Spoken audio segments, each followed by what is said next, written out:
Hello, everyone. Today I want to talk about the argumentative culture that we live in. And I also want to share with you a blog that I recently wrote that I think is very relevant to today's topic.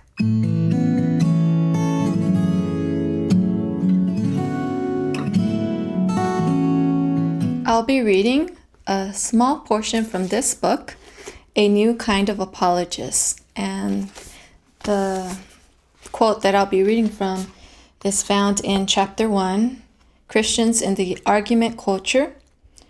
Well, I guess I changed it to the argumentative culture, but it's the same thing, right? Apologetics as Conversation. And this was written by, I'm going to try to read his last name as best as I can, Tim Muehlhoff. And so page 22 says, most of us, through participating in social media or watching cable news shows, are aware of the argument culture, which Georgetown University linguist Deborah Tannen defines as a pervasive war-like atmosphere that makes us approach anything as if it were a verbal fight. The argument culture urges us to regard the world and the people in it in an adversarial frame of mind. Regularly witnessing such incivility makes us want no part of contentious conversations, so we get into the habit of ignoring certain topics. Okay, and this is directly related to apologetics, but I want to take it a step further and just really talk about this culture in other areas of life that may not really have much to do with apologetics. So we were discussing this book in the book club, Girl Talk Apologetics, that I co-host every week, and we were talking about how it's so ingrained in us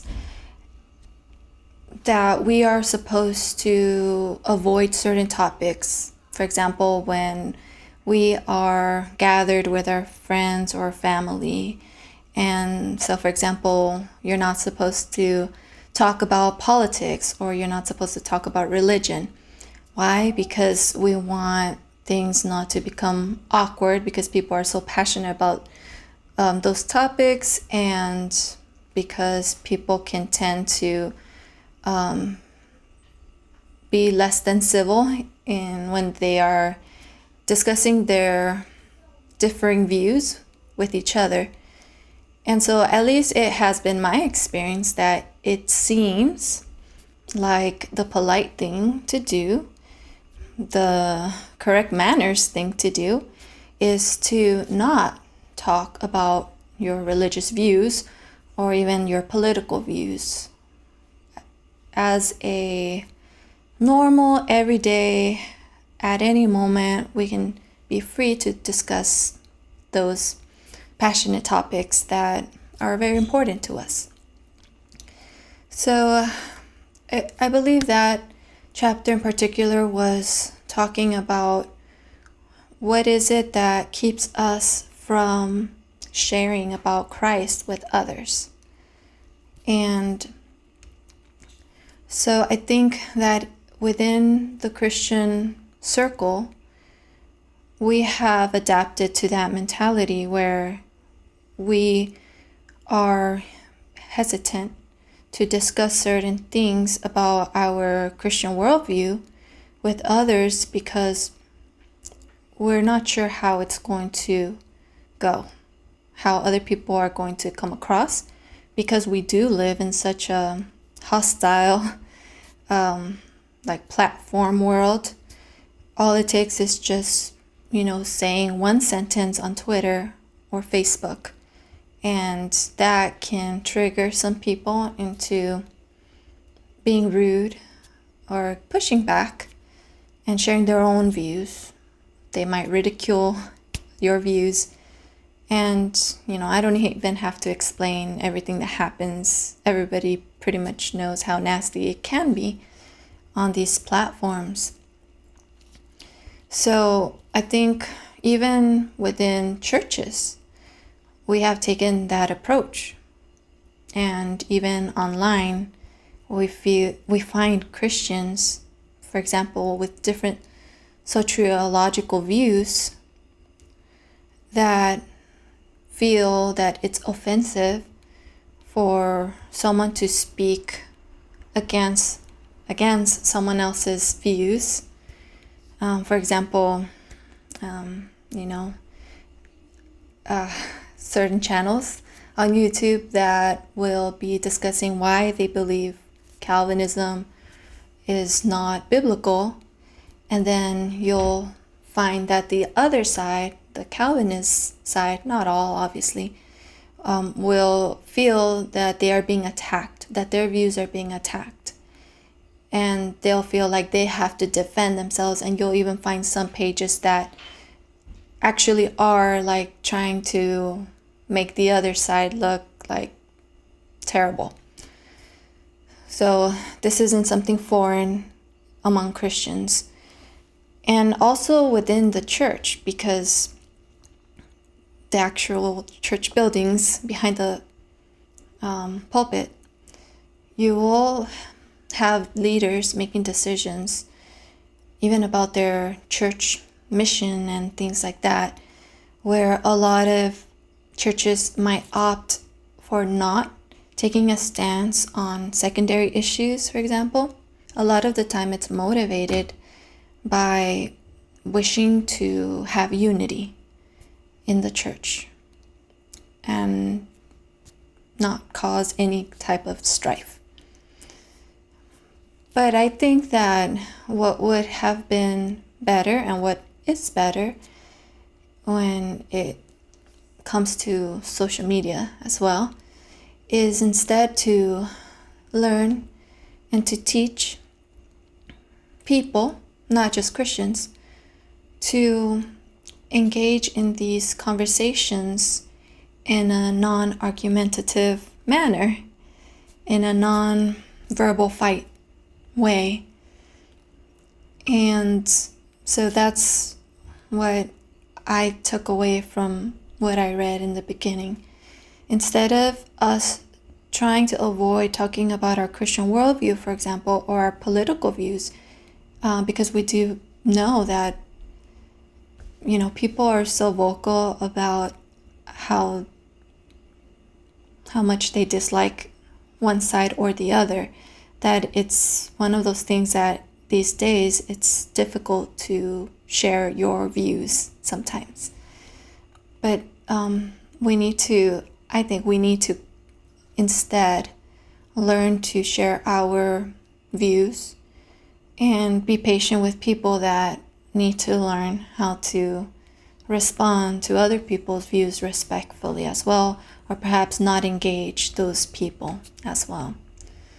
So all that to say that I recently wrote a blog, and let me pull it up right here. You can find more blogs and music and other information, some of my favorite videos on my website, www.susanmorales.org. And my most recent blog is called Violent but Guilt-Free Entertainment.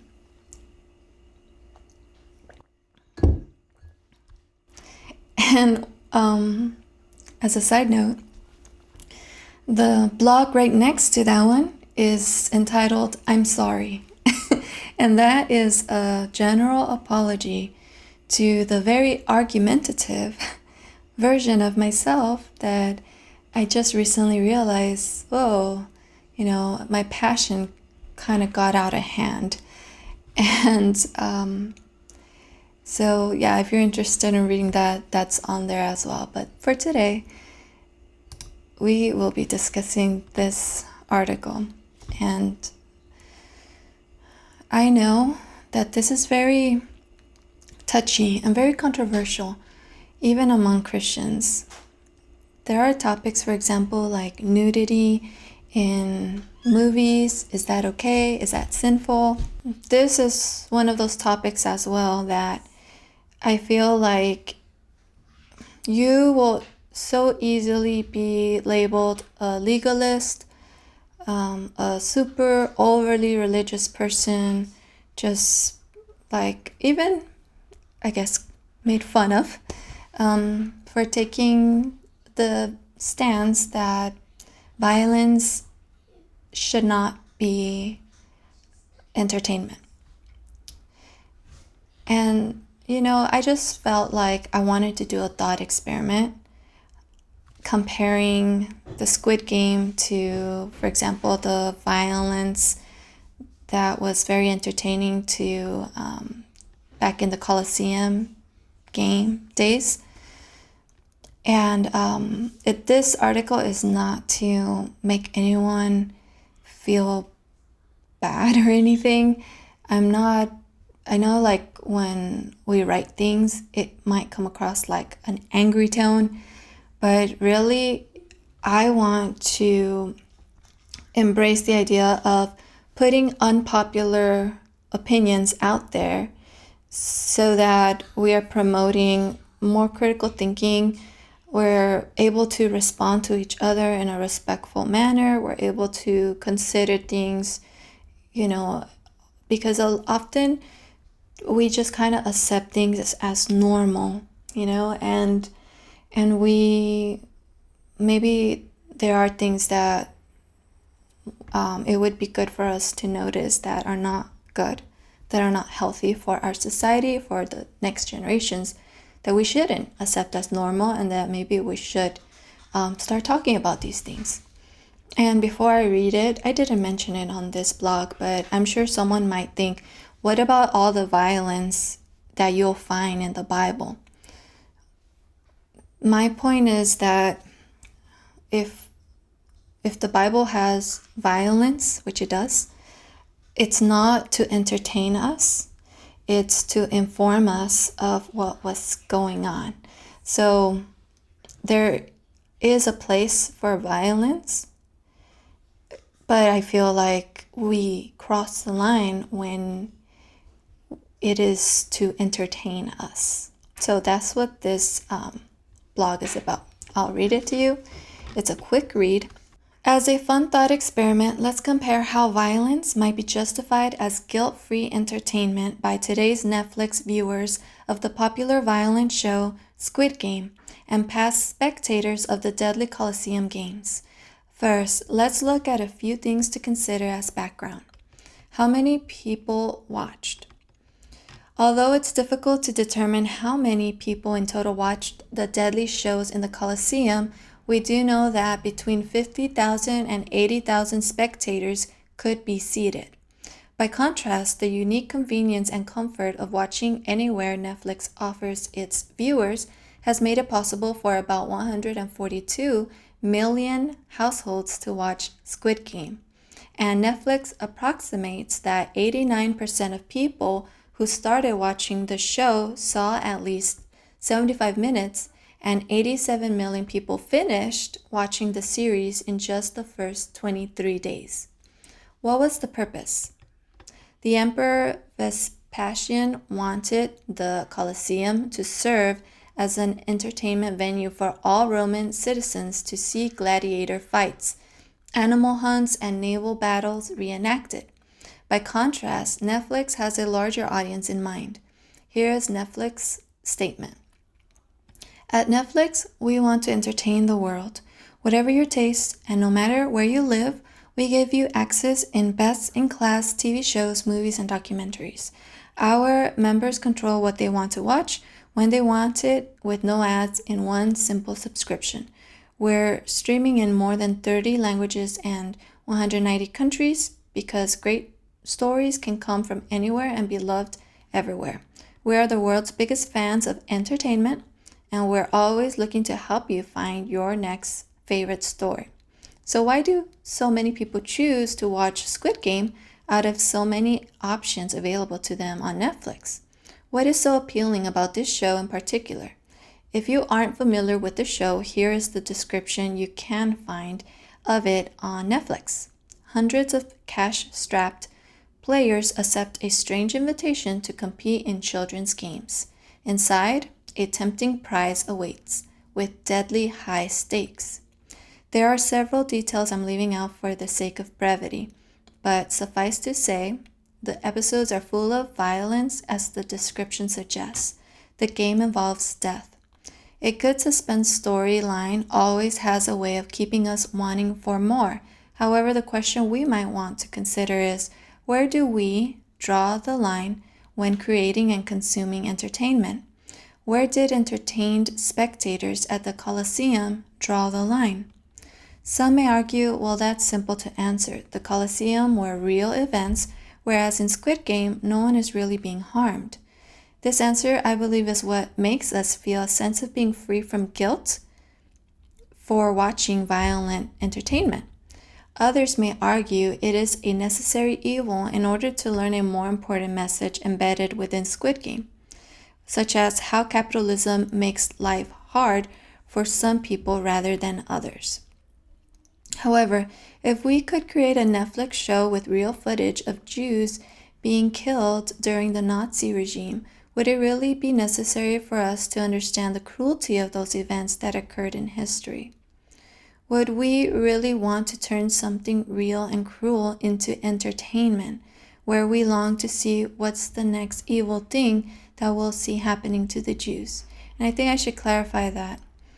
So there's something to be said about documentaries that are documenting real historical events that happened versus, for example, the Squid Games, where you are recreating, or not recreating, you are creating these violent scenes, but it's not like actually documenting a horrible thing that happened in history. It's more of entertainment. So behind the enjoyment of the Squid Game and the deadly entertainment offered in the Colosseum, there lies a justification for why it's okay to be entertained by violence. The thrill of the unknown and the enticement of seeing something violent can make entertainment like these a success. It is estimated that as many as 400,000 people died, gladiators, slaves, convicts, prisoners, and other entertainers in the Colosseum over about the 350 years it was used for human blood sports and spectacles, as well as millions of animals. Are we any better as a society around the world today when we can also be so easily entertained by violent images so long as we know it's not real? Might they not have justified their own entertainment as, I deserve this, everyone else is doing it, those entertainers want to be there, I'm not responsible for the events that happen. They're only animals, and those people deserve to be executed. If we saw the same events in real life happening as the Squid Game, would they be immoral? Is what is happening in the hearts of people watching this show relevant to morality? Is there an enjoyment involved while choosing to be a spectator of the Squid Game violent scenes? The real danger is for people to develop a lust for violence in their heart. It can begin with a simple Netflix show and escalate to sad times in history, repeating themselves or worsening. Let us not be a society that becomes hardened and desensitized to violence. Let us instead use entertainment to communicate a story or a message, leaving out the purpose of enjoying violent tragedies within those stories. And here's where I think it ties into our Christian worldview, that sure, we may have really good reasons for why we feel that we can watch something. Maybe it's that we're watching because of the storyline, not necessarily because we are enjoying the violent scenes. And I suppose that could be the case for some people. But I think Jesus teaches us that we are more than that there's more to what we see. There's more to what happens in our mind. And I think Jesus really pushes us to crucify our flesh when it comes to our eyes. And he talks about the lust of that can happen with our eyes. He talked about men lusting after another man's wife, how it's like he commits adultery in his heart. So I think Jesus is definitely telling us that our eyes and our heart are connected, and we need to be careful with what's going on in our heart as we are watching things. Now, why would I decide to write such an unpopular blog going against, this very popular show? I know people in my life that are watching it, and why would I want to put myself in that situation where people feel uncomfortable talking to me about those things, and they might just automatically assume, oh, this person wouldn't like this, it kind of puts me in an uncomfortable situation. Very easy to pass judgment on me, label me as a legalist or whatever. Like I said in the beginning, I want to just put this message out there, even if it makes some of my YouTube subscribers not like me in this video. I want to put this out there, and I want to not worry about what are people going to think, what are people going to say necessarily. I feel that I've presented this in a way that isn't offending people directly. And so I would like to hear any responses in the comments area. You may have watched it already, and maybe there are some things that you agree with me about it. Maybe you can be a little critical of the show yourself. Maybe you could tell me some of the good things that you feel are or were worth watching the show. So that's all I have for this video. Thanks so much for watching. If you would like to support all the things that I'm doing, please visit my website, or there's a link in the description where you can become a patron, and you can ask for a topic that you would like me to make a video for, or you can see behind the scenes videos. And depending on the tier you choose, you can also have a Zoom conversation with me. So I have that as an option. And also, I'll be sharing a little clip towards the end of this video of a song that I recently released, and you can find it on all music platforms. So I'll leave it there so you can go check it out. I'll leave a link to that as well in the description. So I'll talk to you on the next video. Bye.